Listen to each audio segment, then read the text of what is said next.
Hi friends, இன்றைக்கி நம்ம பார்க்க போகிறது வெண்ணிலா ஸ்பாஞ்ச் கேக் எப்படி செய்யலான்றத பார்க்கலாம்.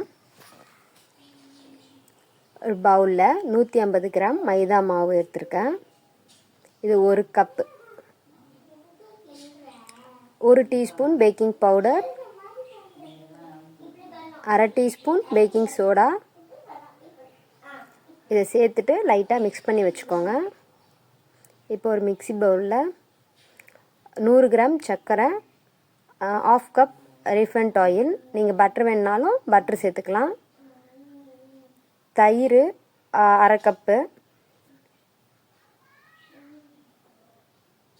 இது எல்லாத்தையும் மிக்ஸ் பண்ணி நம்ம எடுத்துக்கலாம். இது கூடவே 1 டீஸ்பூன் அளவுக்கு வெனிலா எசன்ஸ் நல்லா சேர்த்துட்டு மிக்ஸ் பண்ணிக்கோங்க.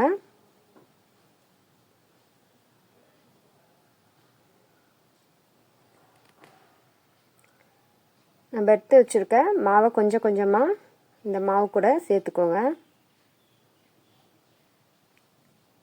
கேக் செய்ய போகும்போது பேக் ஃப்ரண்ட் அப்படின்னு சொல்லிட்டு மிக்ஸ் பண்ணக்கூடாது. ஒரே ரொட்டேஷனில் தான் நம்ம கேக் மிக்சரை மிக்ஸ் பண்ணணும். இப்போ நான் பண்ணுற மாதிரியே தான் நல்லா மிக்ஸ் பண்ணி வச்சுக்கோங்க. இதை மாதிரி நீங்கள் மிக்ஸ் பண்ணாவே கேக் நல்லா ஃப்ளஃபியாக வரும். ரொம்ப நேரம் மிக்ஸ் பண்ண வேண்டாம். ஃபுல்லாக மிக்ஸ் ஆன பிறகு இப்போ நம்ம எடுத்து வச்சுக்கலாம்.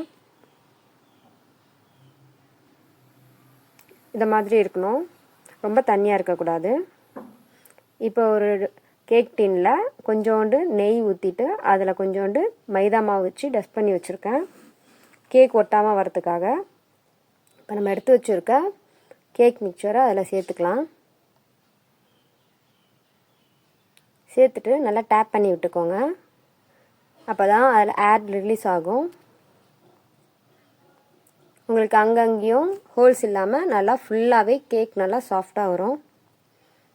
அதுக்கு மேலே நான் முந்திரி சேர்த்துருக்கேன். உங்களுக்கு வேறு எந்த நட்ஸ் வேணாலும் நீங்கள் சேர்த்துக்கலாம்.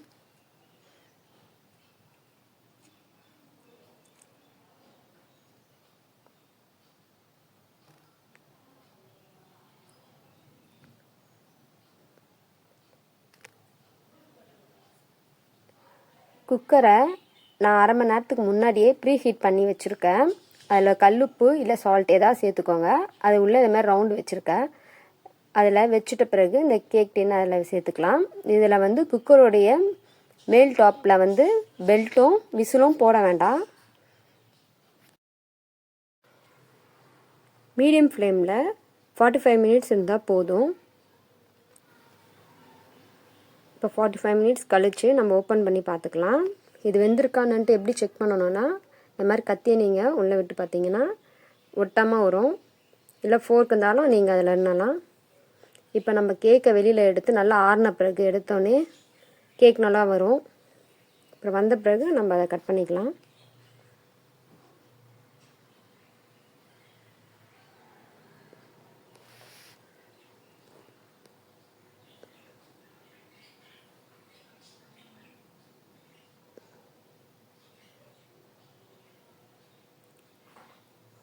எவ்வளோ சாஃப்டாக இருக்குது பாருங்கள். இதில் நம்ம முட்டை சேர்க்கல, முட்டைக்கு பதில் தயிர் தான் சேர்த்துருக்கோம். உங்களுக்கு முட்டை போட்டு செய்யணும் அப்படின்னா நீங்கள் தயிரை ஸ்கிப் பண்ணிவிட்டு முட்டை சேர்த்துக்கலாம். இந்த வீடியோ உங்களுக்கு பிடிச்சிருந்தா லைக் பண்ணுங்கள், ஷேர் பண்ணுங்கள், மறக்காமல் நம்ம சேனலை சப்ஸ்கிரைப் பண்ணுங்கள். தேங்க்யூ.